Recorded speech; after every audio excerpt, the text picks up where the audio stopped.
Welcome everyone, and thank you so much for being with me on this journey. I am Diana Popa, business coach, and I would like to thank you for subscribing to our channel. My special guest today is Michele Drake. Michele is an age reversal specialist and habit mindset mentor, as well as a freelance journalist and fitness expert. She has 30 years of experience as a fitness alternative health professional and is now since COVID pivoted to bring her expertise online to those working from home to optimize their lifestyle ecosystem. She is also an ambassador for MUHDO and DNA Epigenetic profile system and the creator of several programs aiming at enhancing health and vitality. She is also a crypto enthusiast and the creator of Bright Light Fund, helping those in need to learn to fish in the modern world. Welcome, Michele. Thank you so much for being with me today. Yes, thank you so much for having me. And I love your accent. I was like just mesmerized by it. So much fun. It's a combination of French, German, Romanian. Wow, yeah, because I was trying to catch what is that? But it really is. Thank you so much. I would like to start the interview today by asking you if you can tell us a bit more about your story and your path and how you ended up helping other people in this field. Sure, I would love to. It was funny because often when we are aging, a decade is like, before it used to be such a long time, and then now I look at it and it's like 3 decades plus has gone by since I've been on this massive journey of helping others and in the realm of how I got here. And so in the 80s, because I was trying to remember when was that. So in the 80s, I took on a position where I was helping chronically ill people in their homes as they were transitioning. And it was a very, very intense job for a young person, but it was so special in what it brought me, the connection with people, the ability for someone who is actually transitioning to have someone that's not part of the family, so they're not worried about their feelings, be able to speak freely about how they actually arrived at that spot and what they would have changed. And so at that time, I was listening so intently, and I really did notice that there was a fork in the road at a certain point where you had a choice to make. And often they weren't massive choices. They were habits. Like they were, it was like peer pressure hadn't ended in high school and you were deciding to drink more on the weekends and eat excessively and, like all these different culminations of little habits that could have shifted their early mortality. And so then what was interesting was that at the same time that I was looking after chronically ill people, I did start bartending for comic relief and for good tips, that type of thing. And then I got into the proactive ability of helping people before they reached a spot where they were ill. So I was in the alternative health and fitness arena. But then when I had clients coming in for a beer and, like things were it was just too much of a wave. So I started to let things go and then stayed in that proactive ability of helping empower people to make their choices really strong and then live a vibrant life. Thank you so much, Michele. Thank you for sharing that with me. And I know that you are actually in both health and wealth, helping other people to really improve their wealth as well. What do you think that is the impact of our health on our wealth? And how can we actually become more successful in both areas? Right. And here's the catch-22 is that anyone that struggles financially knows that their health is ailing because there's no pressure like financial pressure. Like as in when you don't have a good cushion or a plan or you don't see the light, in the financial industry, and all you feel is the weight of that stress is really a determining factor for it. 98% of disease comes from the way we deal and manage stress. And there is, I mean, obviously illnesses and relationships are high on those things as well, but you know, finances really plays a role. So I thought, you know, I've been a single parent for a long time. I think it's been about 15 years now. And in that time, I didn't have any help and I have very little family. So I really had to figure it out, like, you know, and it's funny because you think when the kids are getting older that you might have less expense, but it turns into more expense because they're bigger things and they're more techie things and things like that. So I had to really do a lot of searching on how to diversify. And when crypto came into my life, it was a very good timing and I was with a very trusted person. And so I had to maneuver myself through it. And it wasn't something I thought I'd ever get into, but the ability for it to help me, and I've watched it help so many others, has been so powerful that I have used the ability to help people stay calm during the process and help them develop a sense of empowerment in that space. And yes, it just keeps getting better. So that particular avenue, I don't let go of it, but it sounds funny, you know, I'm doing health, I'm doing wellness, I'm doing this, and I'm doing crypto. So it's it is funny because it makes me look like a bit of an explosion, but in all fairness, it's just a beautiful, well-rounded wheel that I've been working on. That's amazing. Thank you so much for sharing that with us. And indeed, one other thing I want to mention on that is that without your health, you have nothing. So health is wealth, like as in, so you take care of yourself first, because that is what matters the most. There is no amount of money that is going to give you back your youthfulness or your vitality or your health. And once somebody knows that, like, you can have a million dreams, but if you don't have your health, you only have one, and that's it.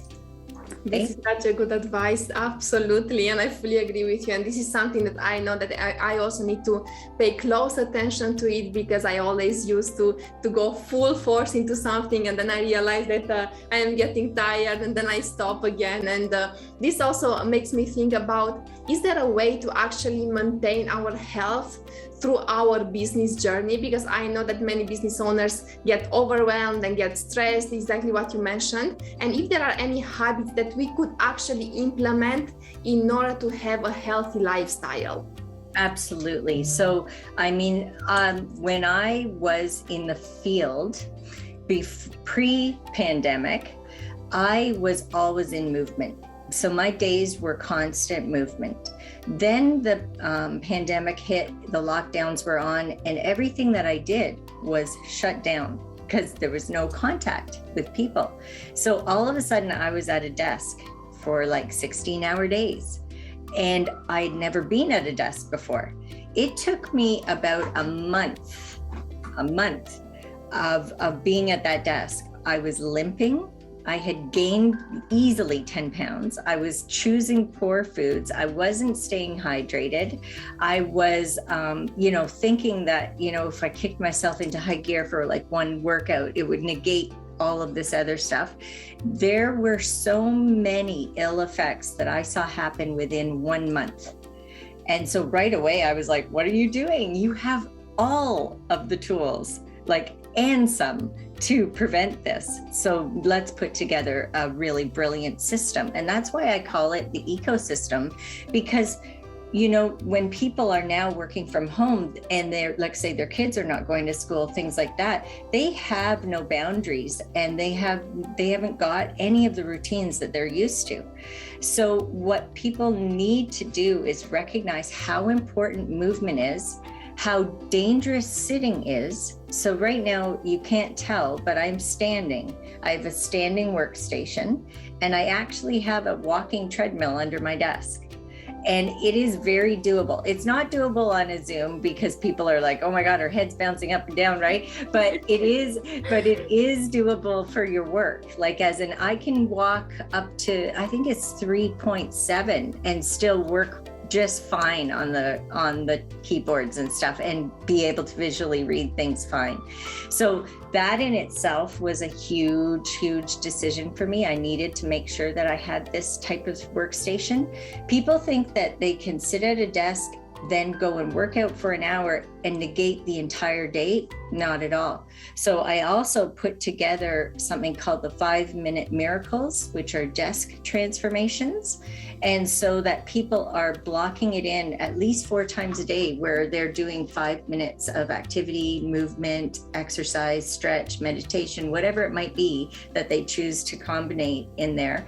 And I think I just made up that word, combine. I like that word though. I do that. I will make up words. And so it is one of those things where if you pay attention, like say when the weather's nicer, you can also take meetings on a call instead of a Zoom, and ask the person to have the notes for you if there's things that you need to, have paid attention to, or even after the call, just make a voice recording that transcribes into your phone so that you can easily go and edit it and figure out what you need to do with it, be it email, whatever. We have everything in our phones right now, right? Like everything in our phones. But I think it's very important to have a really succinct and powerful morning routine and evening routine, and then have those daytime hacks that really make a massive difference. Because there's I think someone coined the term the 1% rule, where if you can do something better 1% every single day, imagine the compounding effect of that through a year. It actually compounds to like 37,000% better, right? Like as in, so if you can do 1% better every day, you don't have to kill yourself and do like a massive list of New Year's resolutions. You just have to be mindful, put a timer on, and start to get your body doing what it was naturally made to do. Not sit at a computer screen and not move for 18 hours, right? Absolutely. Thank you so much, Michelle. And I know from my own experience, I have been like this for the last 2 years, more or less, because of the pandemic. And I know that this affected my health. And I started also to move, to put in place exactly what you mentioned, the morning routine. I don't yet have an evening routine. I don't know how that should look like. But I definitely admire the fact that you are on a treadmill under the desk. I don't know. I don't know how that could work.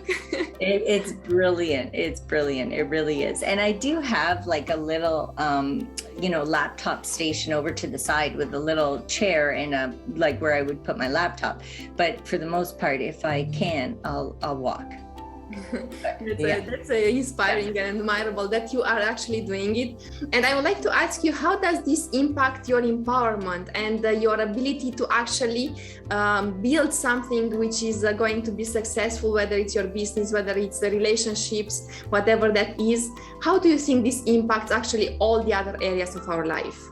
Well, I mean, the first thing that I do with my foundation group is we go through something called the Wheel of Wellness, the Master Habits Wheel of Wellness, and it's got 8 different areas. If anyone's ever done any kind of self-improvement work, they may have already encountered it, but it's really important to look at these 8 different areas of your life. So you've got fun and recreation, you have self-care and self-growth, you have your physical environment, you have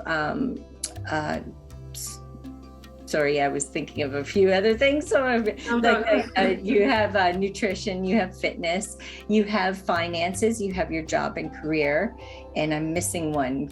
I can't remember what I've missed, but yes. So relationships. So this is like a bird's eye view of your life. And ideally, what you want to do is say how happy you are with that. So the middle of the wheel would be a 0, meaning you're totally dissatisfied. You're so unhappy with that area. It's not even funny. And then the outer edge of the wheel, of that pie, would be a 10, where you're ecstatic and it couldn't get any better, but you're still open to it getting better.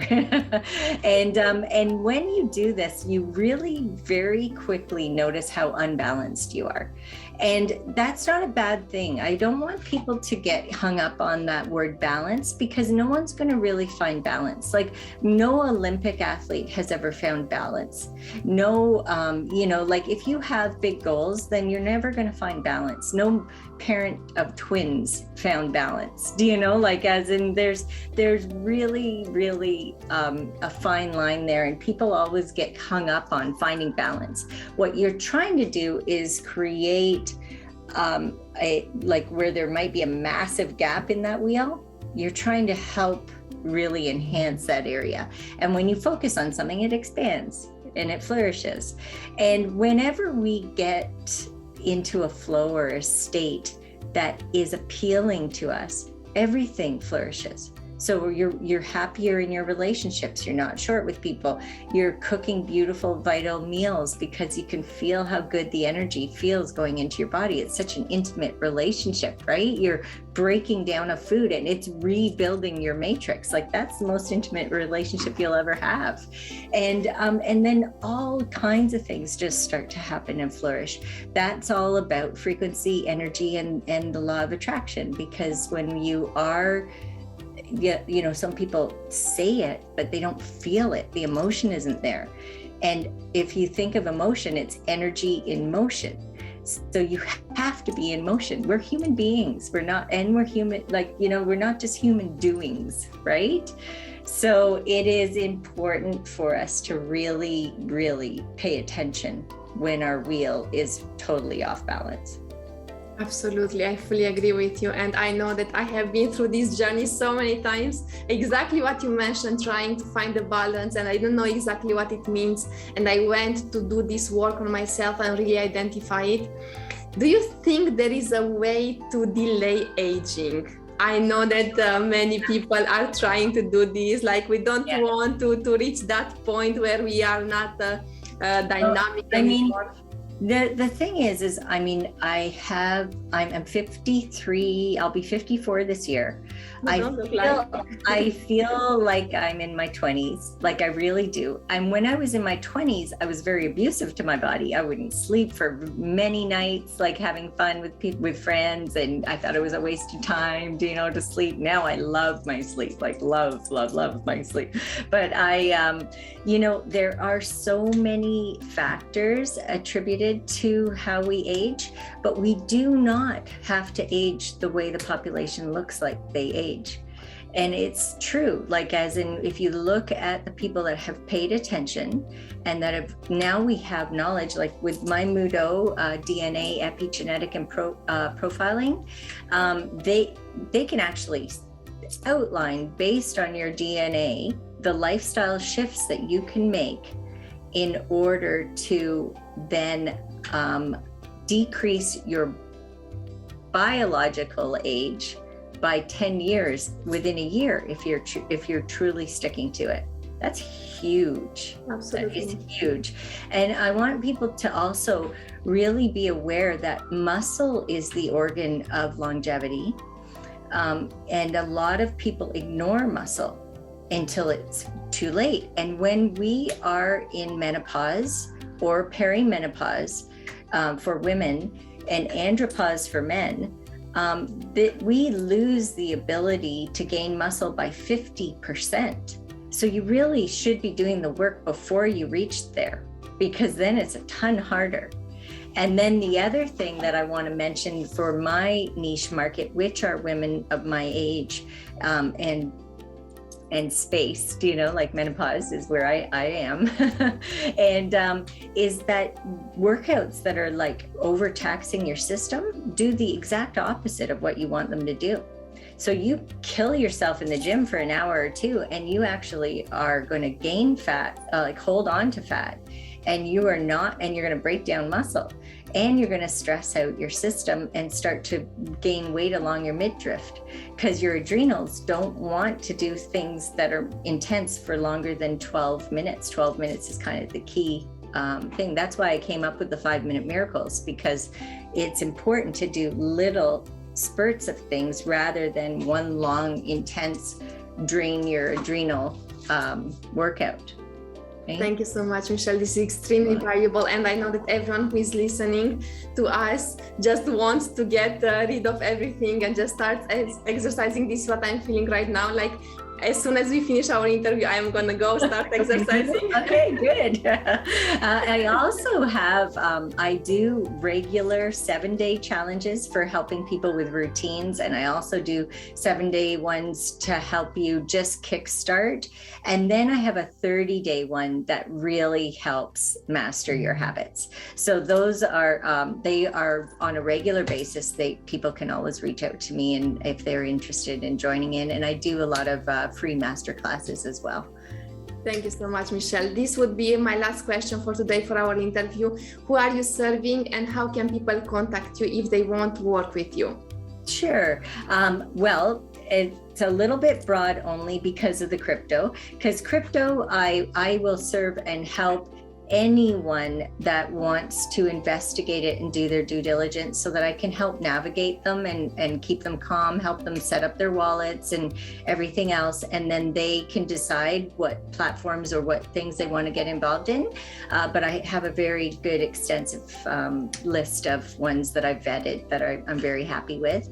And then with the master habits, I really do like to focus on women that are maybe have had a health wake up and are ready to take ownership and reclaim their youthful vitality, and that are possibly working from home and they want that whole lifestyle ecosystem set up.